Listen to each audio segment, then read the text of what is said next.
So we're gonna be trying. We're gonna turn the music off. When I'm listening to my audio, it kind of hurts. So I'd rather just put in my own audio afterwards. Anywho, we've got a little bit of time before I gotta run off to work. So random game, random players, and random tribes. Looks like we're going to be player one, so I'm going to make an effort to make sure to skip on my first turn. Random tribe. Let's see how this one turns out. It's Imo again.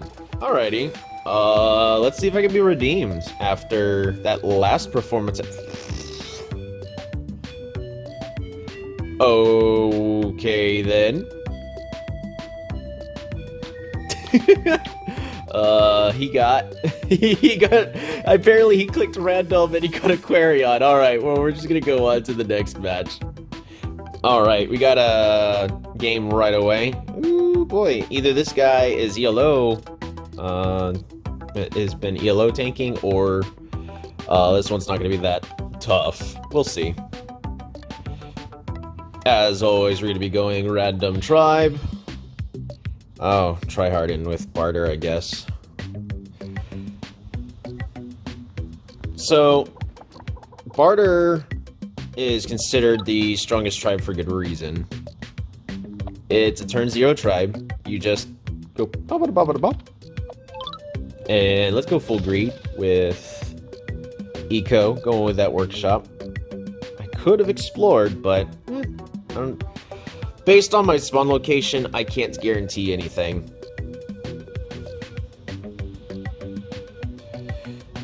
Based on the map, we're going to be heading directly downwards, try to see if there's a village right here in this spot. Most likely not.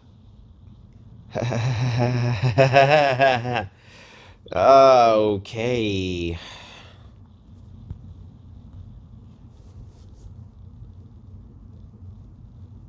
$845. Wait, what? Wait, hold on. What? 845?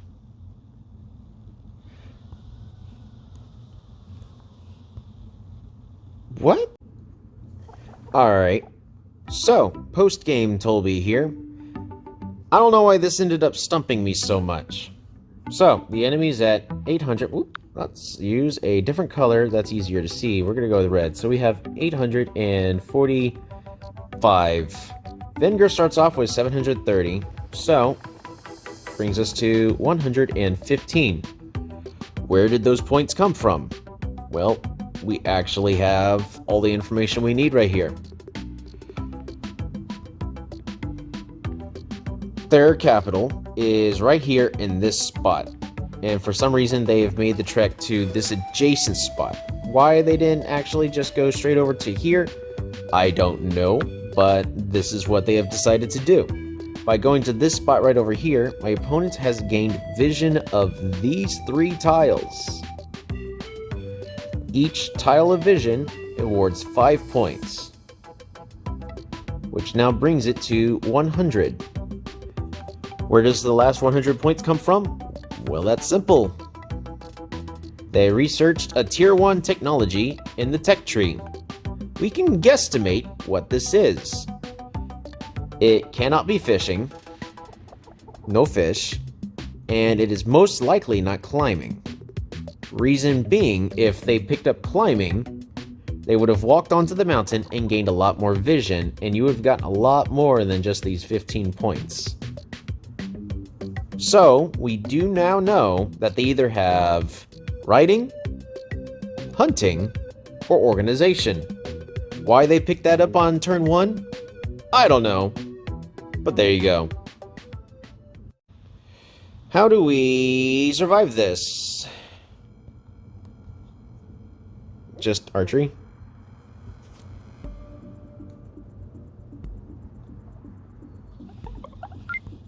I'm gonna go archery, we're gonna go another warrior.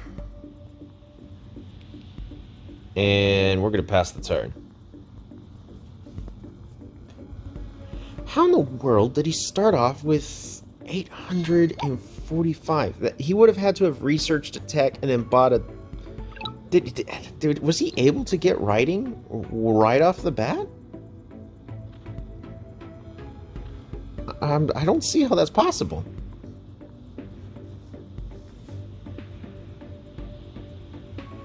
I really wish I... Huh? Alright, this game, I'll have to deconstruct it after.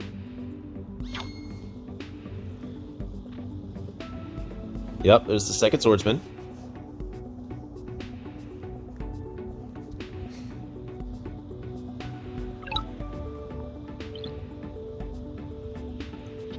Pew. Pew.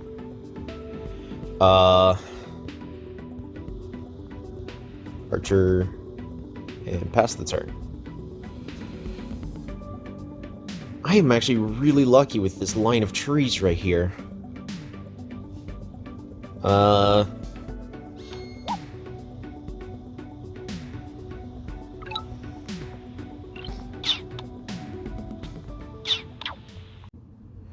Alright, so, past Tolby, quick question. Why this? Why this? Why not this? So that way you could potentially find a village that's somewhere in this general area. This is telling you everything you need to know, Tolby. Come on. Why didn't you go here? Just saying, I'm sure that's on some people's minds, and I'm just gonna cover it. I'm not happy with myself.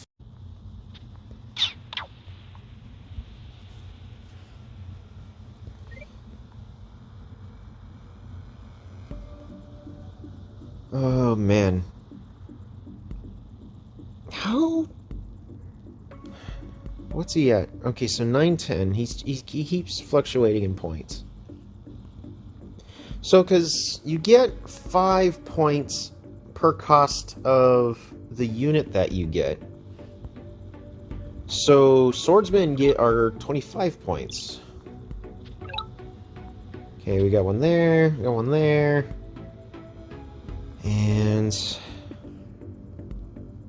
I guess we just recover for a turn. Alright, so he trained another swordsman. How many times we gotta teach you this lesson, old man? Okay, so... Alright, well, he's sending the swordsman forward. Oh boy! How am I gonna do this? We're just gonna send the archer this way. Pew! Get a kill. Send this archer over here. Pew!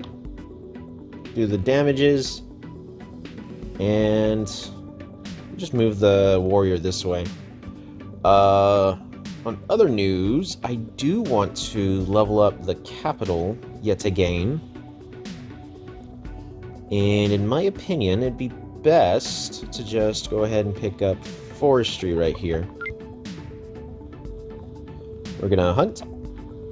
Lumberhot again. Resources. And...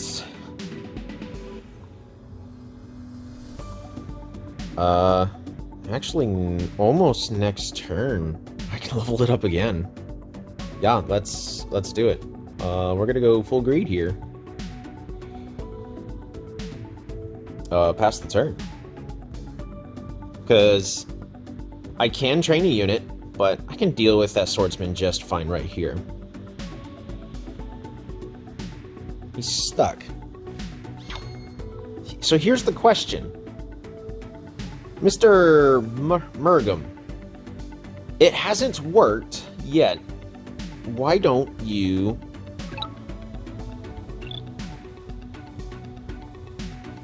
try something else? Alright, fruit. Lumberhot. Fruit. Clear forest. Fruit. Border growth, going full greed. And pass the turn. So with this, that should do it. Sure, it makes this village worse, but there's nothing... I mean, there may have been metal here, but if there's metal there, there's metal here. At this point, I can just out-spam them with archers. I can use 5 archers. You're gonna heal. Got it. That does you nothing. Alright. Do I push the advantage, or... Nah, let's increase our unit production. We're gonna train a warrior. We need a frontliner. And pass the turn. This, by the way, is an example of not how to play Vengir. Because I don't know why he's very insistent on sending... Oh, there's another swordsman! I mean... At this point, I'm just gonna...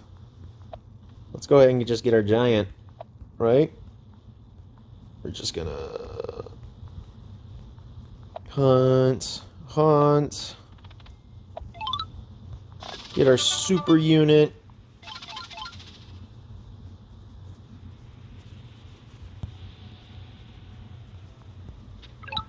Ooh, there's another village. One. So I've got...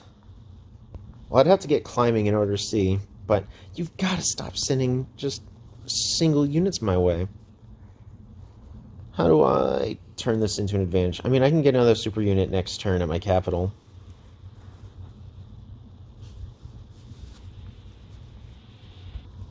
He has gained about 200 points in score, so is he...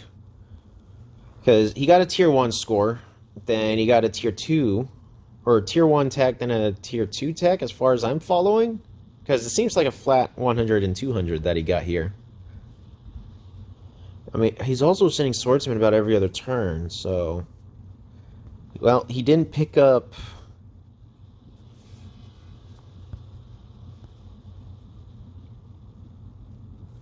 forestry from the looks of it. He didn't pick up archery. So did he go organization to farming? I mean, Vengir does have some decent farming lands.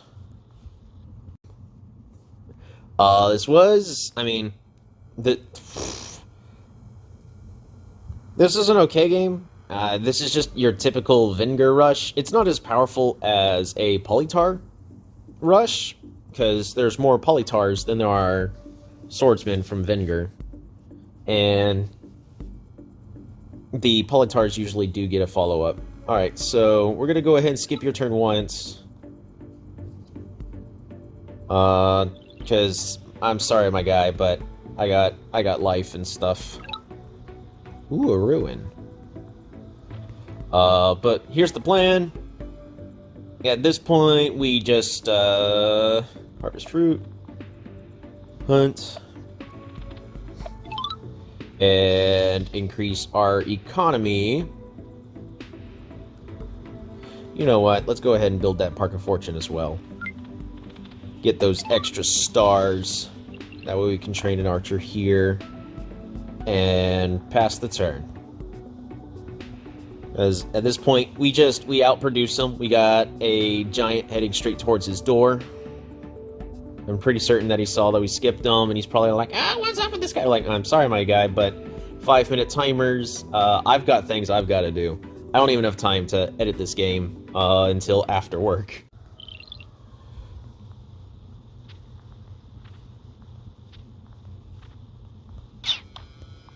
We're going to go ahead and claim this.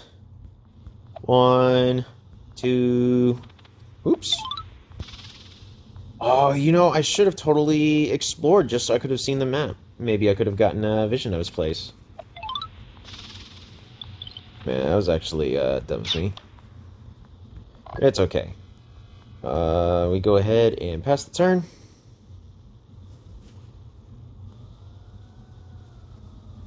So he did end up going forestry. I mean, Vengir's rough to play.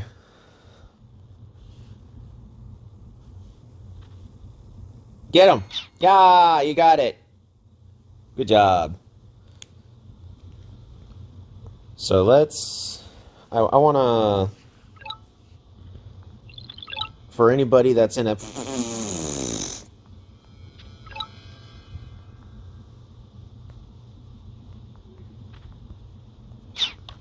What do you do? What do you got going on over here?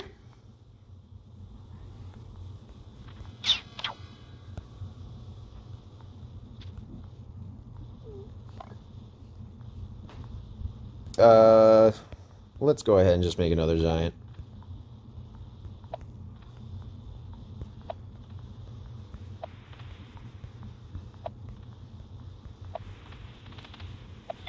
Oh, I did my math wrong. Oh well. I didn't think I'd be able to afford it. Next turn, we just pick up writing and roads. Yeah, let's close this game out. Alright, so we finally get to see what he's doing, and this turn should be enough to secure the win.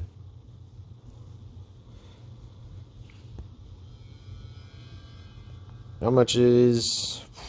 It's gonna be 17. Okay, I could get one road. It's actually not enough. He does, at least point-wise, he might have another village? You can't be healing your swordsman, my guy. Explore? Dang. Alrighty. Just gonna move over here. Pew.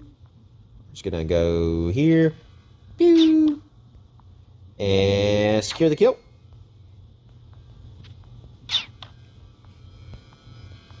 Roads. This is the play I was talking about right here. We're just gonna go ahead, move him over here. Pew. Pew. And go ahead and level that up. He has another village right here. Good for him. He needed it. But, alas, it's too late. So, from the looks of it, 200 points of score. So, it's perfectly at level 3. 1, 2, 3. With 2 animals to hunt. Okay. Yeah, that actually makes sense. So, I understand. Yay! And just to show, yep, there's the... Oh, I had the positioning wrong. It was right over here. Mostly because I didn't see the walls right here and here. Alrighty. Well played to my opponent. I will do an analysis about this after work, but if you're sending units forward constantly and they're just being killed without getting any kills themselves, that's probably not the correct course of action, so... we're just gonna say that there are 2 animals here, as this city has a perfect score of 200, no extra population. Yeah. We'll take a look at that after the game. After that, I'll be back. This is going to be the post-analysis about what the opponent should have done based on the knowledge that I have of the game. Alrighty, so I've spent the time to recreate the vision that my opponent has. Look at all that high quality. I made sure to accurately get that portrait. But based on the information that we had post-game, we do know that they did not have organization, as there's no way they could have leveled up their capital level 2 with fruits, as this tile right over here had farmland, which means there's no fruits there, meaning that they could not pick up organization. Which means 2 of these tiles, since there was only 2 animals and it was just, it was a perfect level 3 village and 3 of them were lumber huts, 2 of them had to have been animals. So we get ahead and recreated those animals, and it doesn't matter which spots the animals go, the important thing is this is roughly, now I don't necessarily know what this tile was or this tile was, but this is roughly the vision that the opponent had. We actually have quite a bit of information. seeing Barderland right here, we can guesstimate that we either have a terrain something like this or something like this. But anywho, all this area, at least right over here, is Barderland, which means that's where the opponent is. And that makes Vengir very happy. What should they have done here? Well, since we're on a tiny map, they should push their advantage. Their advantage is they start off with Smithery, allowing them to start with Swordsman. Turn 0, you train a Swordsman. We already know that I am most likely not going to be here. I might be here. I might be here. But I'm most likely somewhere around this area, which, unluckily for my opponent, I end up being perfectly here in the corner, which really helps with my ability to defend on this map. But they can easily find that out by turn 0, move here, train another swordsman. That's going to cost all of their stars, but if they play their moves out right, it's not going to matter. The game should just end in a few turns. Then turn 1, they just move right here, gain vision of all these tiles. And then they will have all the information they'll need, as this space right here is where my capital is, if it's in the worst location. The other worst location would be all the way over here.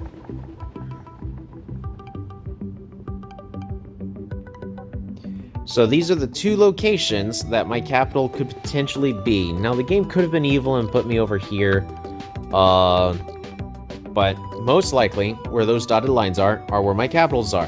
I also could be right here somewhere, just so that way it's equally putting us somewhere in the center. But 2 moves right here gives them the best information they can get. And that is what they should have done. For some reason, they decided to move over here to gain a lot less vision. I don't know. But they should have trained a swordsman and moved directly north, gain all the information they need, figure out how to be aggressive, or, better yet, start figuring out where their villages are. Other potential village locations would be somewhere around here. If my capital is not over here, somewhere around here. And we've got this entire back of the map to ourselves. There's absolutely no way that Vengir should have lost this game. Well, I mean, they could. But there you have it. What should they have done differently? Literally turn 0. It would have changed the entire course of the game. Move directly upwards, train a swordsman, instead of researching hunting, because I know these adorable little things out here are quite tasty, but that's not going to matter too much. You might as well just win the game if you can win it on turn 5 instead. Anywho, what's the backup plan? Oh no, they start killing your swordsmen. Cool, train a warrior and then start expanding, because your swordsmen are going to keep the enemy occupied. You will have the map to yourself. That is the follow-up plan. If you are an expert Vengir player or know something otherwise of what they should have done with this village, let me know, because this is all about a learning process. We're here to teach and learn. And, well, I guess we're not getting all those red lines, but there you go. Have a good one. See y'all next time.